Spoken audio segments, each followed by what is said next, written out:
तोंडाला चव नसेल ना तर 3 कांद्यांपासून ही रेसिपी एकदा नक्कीच करून पहा. हाय हॅलो नमस्ते, स्वाती सांडवर या यूट्यूब चॅनलवर तुम्हा सगळ्यांचं अगदी मनापासून स्वागत करते. तरी ते पहा, मी 3 कांदे घेतलेले आहेत. त्यानंतर आपल्याला कांद्याची साल काढून घ्यायची आहे.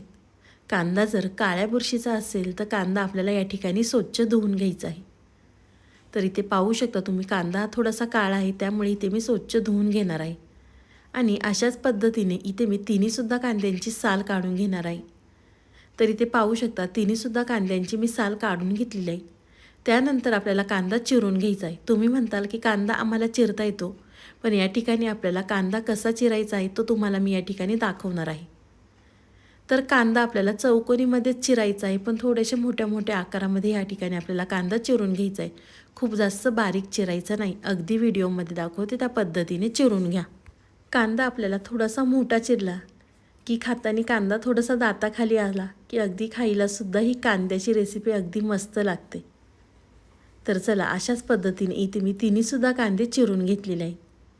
त्यानंतर एका साईडला कढई गरम करून घेतलेली आहे. कढईमध्ये आपल्याला तेल घालायचं आहे. या ठिकाणी मी 1.5 चमचा तेल घातलेला आहे. तेल गरम झालं की त्यामध्ये आपल्याला छोटा चमचा मोहरी घालायची आहे.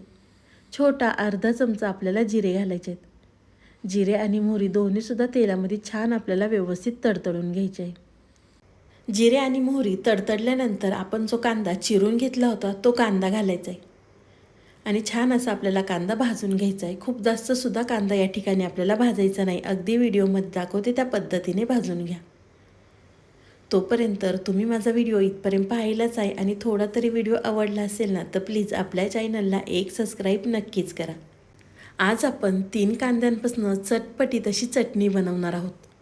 घरामध्ये कधी भाजीला काही नसेल आणि झटपट जर बनवायचं असेल ना तर ही कांद्यापासून चटणी एकदा नक्कीच बनवून पहा. तर इथे पाहू शकता तुम्ही, कांदा छान असा मी परतून घेतलेला आहे. खूप जास्तसुद्धा आपल्याला परतायचा नाही आहे. तर छान असा कांदा लाल झाल्यानंतर त्यामध्ये आपल्याला 1 चमचा भरून कांदा लसूण मसाला घालायचा आहे. कांदा लसूण मसाला घातल्यानंतर अर्धा चमचा आपल्याला मिरची पावडर घालायची आहे आणि रंगासाठी या ठिकाणी आपल्याला काश्मीरी मिरची पावडर अर्धा चमचा घालायचा आहे. छोटा अर्धा चमचा हळद घालायची आहे. त्यानंतर आपल्याला या ठिकाणी चवीनुसार मीठ घालायचं आहे आणि छान असं हे सगळं कांद्यामध्ये आपल्याला व्यवस्थित मिक्स करून घ्यायचं आहे. अगदी चटपटीत ही कांद्याची चटणी तयार होते. ही कांद्याची चटणी बनवताना आपल्याला ह्या ठिकाणी कांदा लसूण मसाल्याचाच वापर करायचा आहे. कांदा लसूण मसाला घातला की ह्या चटणीला छान अशी चव येते. तर इथे पाहू शकता, मसालासुद्धा मी कांद्यामध्ये व्यवस्थित मिक्स करून घेतलेला आहे. त्यानंतर आपल्याला 2 चमचे त्यामध्ये भाजलेल्या शेंगदाण्यांचा कूट घालायचा आहे. इथे मी थोडासा जाडसर शेंगदाण्याचा कूट करून घेतला होता. तर 2 चमचे शेंगदाण्याचा कूट घातल्यानंतर परत एकदा मिक्स करून घेऊया.